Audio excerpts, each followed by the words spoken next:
Hello Aries, welcome to Guruma Hindi tarot. और ये reading है इस बारे में कि इस पर्सन और थर्ड पार्टी के बीच क्या चल रहा है। एंड इस रीडिंग में मैं स्ट्रिक्टली रोमांटिक इंटरेस्ट की ही बात कर रही हूँ। थर्ड पार्टी के साथ क्या ये पर्सन खुश है या फिर नहीं, कोई ऐसी चीज़ है जो इन्हें परेशान कर रही है, क्या ये आपको अभी मिस करते हैं, क्या एक्चुअली में मूव ऑन कर चुके हैं या अभी भी ये उसी सिचुएशन में है जिसमें थे। तो ये रीडिंग आपके लिए है अगर आपको पता है कि आपका पर्सन किसी थर्ड पार्टी के साथ रिलेशनशिप में है या आपको ऐसा लग रहा है कि ऐसे कुछ चेंजेस आए हैं। तो चलिए स्टार्ट करते हैं और देखते हैं कि क्या मैसेजेस है आपके लिए। Messages for Aries.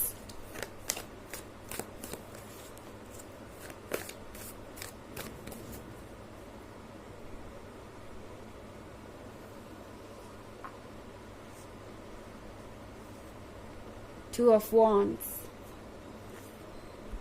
the High Priestess, Nine of Swords,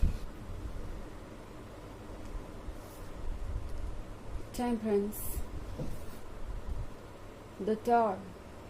Okay, तो हमारे पास है nine of swords. Nine of swords के साथ ये पर्सन जैसे कि एक कमी महसूस कर रहा है अपनी लाइफ में। नाइन ऑफ स्वॉर्ड्स के साथ ये पर्सन ये फील कर रहा है जैसे कि उन्हें कोई समझ नहीं पा रहा। जो भी उनके लाइफ में हो रहा है उन्हें खुद ही हैंडल करना है। इस पर्सन को लगता है कि अगर वो किसी से कुछ डिस्कस भी करें तो उसका कोई मतलब नहीं बनता, क्योंकि अल्टीमेटली तो उन्हें खुद ही अपने स्ट्रेस से डील करना है, अपने पेन से डील करना है। कोई उनकी बात को समझेगा नहीं, कोई उनकी मदद करने की कोशिश नहीं करेगा। फिर नाइन ऑफ स्वॉर्ड्स है एक तरीके के रिग्रेट के भी बारे में। इस पर्सन को एक बात समझ में आ गई है, वो ये कि इन्होंने जो किया वो ठीक नहीं था और उन्हें शायद थोड़ा सेंसिबल होना चाहिए था उस पॉइंट पे जब आप दोनों सेपरेट हुए। टू ऑफ वॉन्ड्स के साथ मुझे तो ऐसा लग रहा है जैसे ये पर्सन मानसिक तौर पे बहुत ज़्यादा परेशान है और ये पर्सन जैसा लगता है सब कुछ एक ही बार में जानना चाहता है। ओके, ये पर्सन अपनी पूरे लाइफ का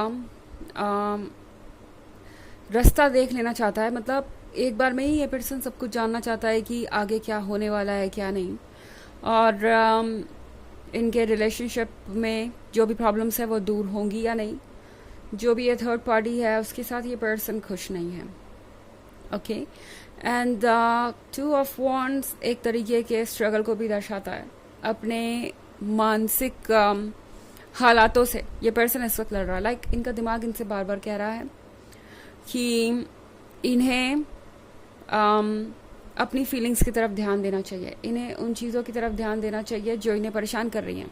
बट ये पर्सन अपने दिमाग की बात सुनने के बजाय अपने दिमाग की बातों को दबाने की कोशिश कर रहा है और वो एक बहुत बड़ा इशू है कि इनके लिए सिचुएशन और कॉम्प्लिकेटेड हो गई है। द हाई प्रीस्टेस के साथ ऐसा लगता है जैसे ये पर्सन आपके बारे में आजकल बहुत ड्रीम कर रहा है। इनके ड्रीम्स आपसे रिलेटेड हो सकते हैं, इनके आइडियाज़ आपसे रिलेटेड हो सकते हैं, इनकी फैंटेसीज आपसे रिलेटेड हो सकती हैं। एंड ये सारी चीज़ें हो सकता है आपको भी इम्पैक्ट करें।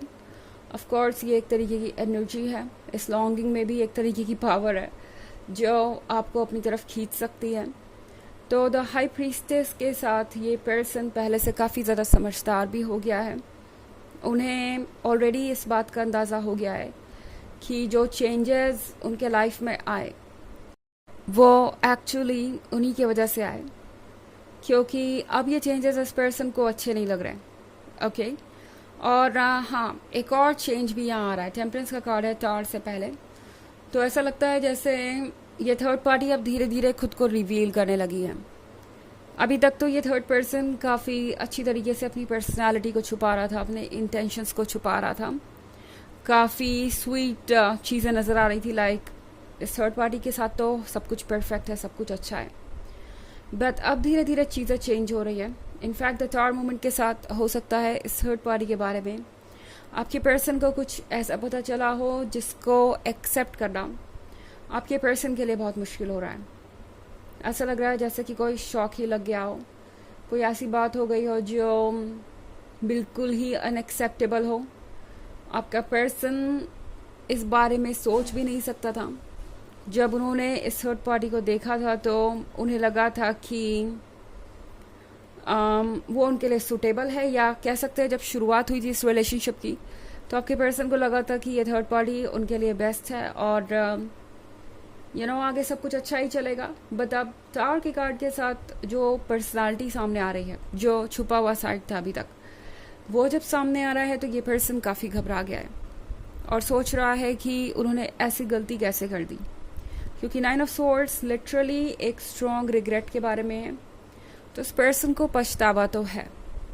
ओके, हालांकि ये एक जनरल रीडिंग है तो ये सबसे रेजोनेट नहीं होगी, एनर्जी रिवर्स हो सकती है अगर आप क्रॉस वॉचर हैं। इसके अलावा अगर आप पिछले वीक की रीडिंग या ईयरली रीडिंग देखना चाहें 2023 के फर्स्ट क्वार्टर, सेकेंड क्वार्टर और फोर्थ क्वार्टर की, तो उसका लिंक आपको डिस्क्रिप्शन बॉक्स में मिल जाएगा हमेशा की तरह।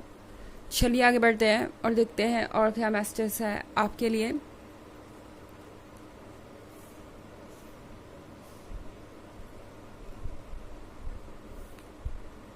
Knight of Wands, 5 of Swords, King of Cups, 6 of Swords and the Page of Cups. Okay, तो नाइट ऑफ वॉन्ड्स का कार्ड है। इस पर्सन ने लगता है बहुत जल्दबाजी कर दी इस रिलेशनशिप में। इस पर्सन ने बहुत जल्दी ये डिसाइड कर लिया कि वो इस रिलेशनशिप में रहेंगे, या बहुत जल्दी इन्होंने सबको ये बता दिया कि वो इस पर्सन के साथ रिलेशनशिप में है और कमिटमेंट के बारे में सोच रहे हैं, सेटलमेंट के बारे में सोच रहे हैं, क्योंकि किंग ऑफ कप्स कमिटमेंट को ही दर्शाता है। इस पर्सन ने दूसरों को ये बहुत जल्दी कह दिया कि ये रिलेशनशिप ही अब उनका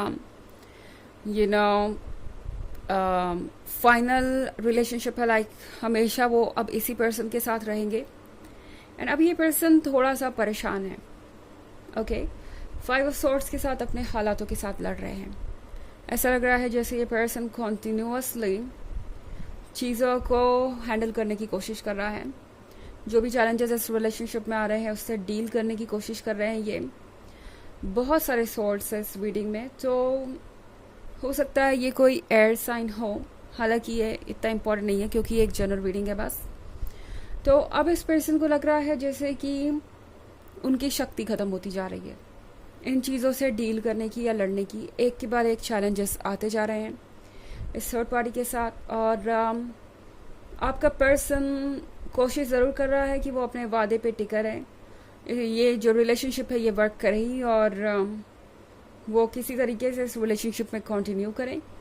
बट देन 6 ऑफ सोर्ड्स का कार्ड है, तो एक इनके मन के अंदर इच्छा ये भी है कि इस सिचुएशन से वो दूर चले जाएं, सारी प्रॉब्लम्स को छोड़ के कहीं और चले जाएं और रिलैक्स करें।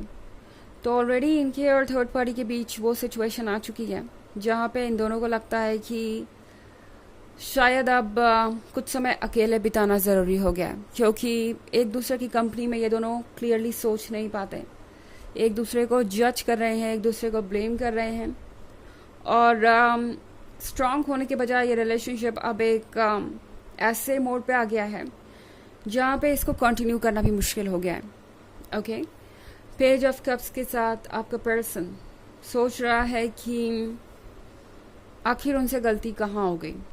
जो बात इन्हें पहले सोचनी चाहिए थी वो ये अब जाके सोच रहे हैं। अब ये पर्सन रियलाइज़ कर रहा है कि उन्होंने क्या लूज़ किया है, और अब जाके चीज़ों को ये समझ पाए हैं।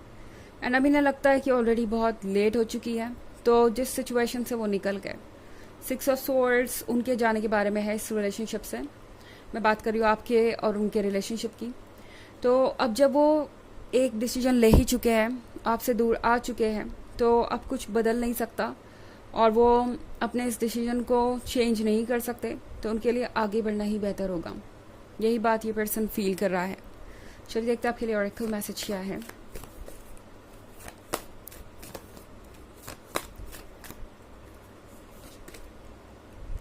Unbound, releasing soul patterns, contracts and past lifes. तो यह कार्ड आपसे कह रहा है कि आपके लिए ज़रूरी है कि आप पुराने कॉर्ड्स को भूल जाएं, या यूँ कहें कि इस रिलेशनशिप के आइडिया को अगर आप कंटिन्यू करना चाहते हैं तो ये श्योर कीजिए कि ये पर्सन ट्रांसफॉर्म हो जाए।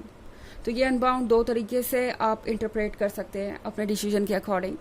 एक तो आप इस टॉक्सिसिटी को छोड़ दें, इस रिलेशनशिप को कंटिन्यू ना करें, और दूसरी तरफ अगर आप कंटिन्यू करते हैं तो ये श्योर करें कि ये पर्सन ट्रांसफॉर्म हो गया है, बदल गया है और एक नए फॉर्म में स्टार्ट करने के लिए तैयार है इस रिलेशनशिप को।